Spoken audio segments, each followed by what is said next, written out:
बिस्मिल्लाहिर्रहमानिर्रहीम। अस्सलाम वालेकुम डियर स्टूडेंट्स, मैं हूं आपका बायोलॉजी टीचर असद सुल्तान। आज का जो हमारा टॉपिक है chapter number 4 cells and tissues का सेल ऑर्गेनेली एंडोप्लाज्मिक रेटिकुलम है। एंडोप्लाज्मिक रेटिकुलम क्या होता है, इसकी क्या टाइप्स हैं और उन टाइप्स के आगे क्या फंक्शन है, इनकी स्ट्रक्चर क्या होती है, ये सब आज के टॉपिक में हम डिस्कस करेंगे।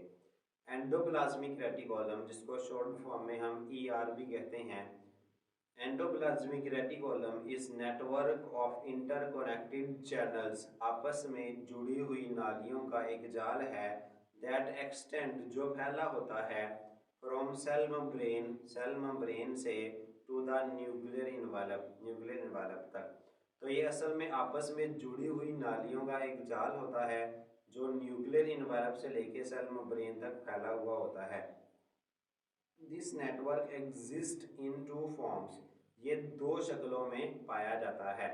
फर्स्ट है rough endoplasmic reticulum.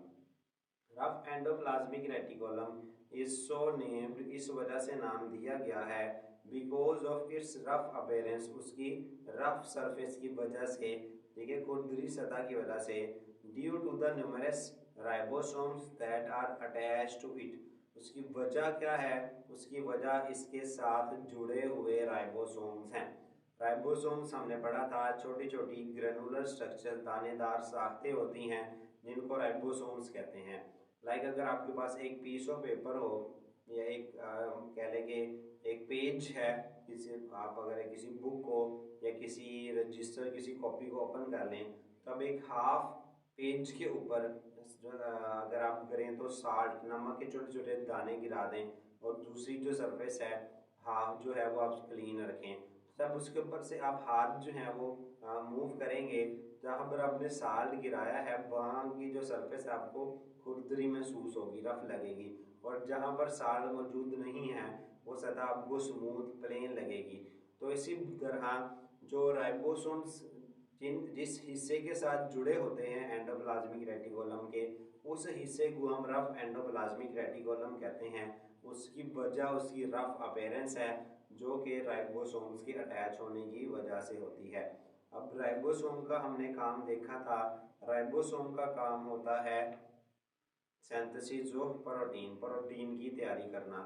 Due to the presence of ribosomes, ribosomes की मौजूदगी की वजह से rough endoplasmic reticulum serve a function of protein synthesis, ये भी प्रोटीन की तैयारी का काम करते हैं। यानी साथ राइबोसोम अटैच होते हैं, इसी वजह से ये भी क्या करते हैं, प्रोटीन बनाते हैं।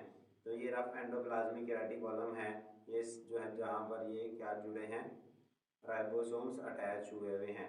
ठीक है, तो असल में जो एंडोप्लाज्मिक रेटिकुलम है उसके साथ ये हमारे पास, इसके साथ राइबोसोम जुड़े हैं, तो ये साथ में मिलकर प्रोटीन बना रहे हैं। ठीक है, तो ये हमारे पास एंडोप्लाज्मिक रेटिकुलम है।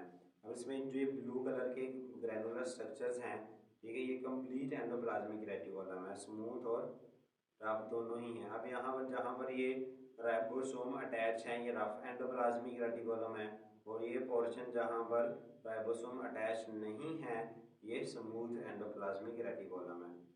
उसके बाद स्मूथ एंडोप्लाज्मिक रेटिकुलम, इसकी जो सरफेस है वो स्मूथ होती है।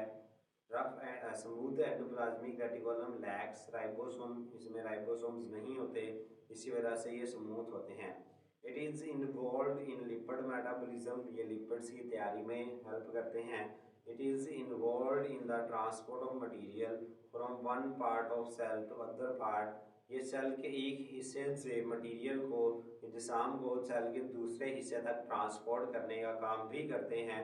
It also detoxify harmful chemicals that have entered the cell, ये सेल में एंटर होने वाले जहरीले चीज़ों का जहरीला असर भी ख़त्म करता है, यानी डिटॉक्सिफिकेशन का काम भी करता है।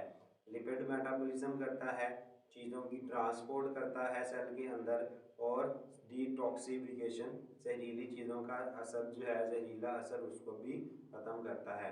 तो अगेन जो है ये हमारे पास एंडोप्लाज्मिक रेटिकुलम आ गया, जिसमें हमारे पास ये रफ एंडोप्लाज्मिक रेटिकुलम है और ये स्मूथ एंडोप्लाज्मिक रेटिकुलम है। ठीक है।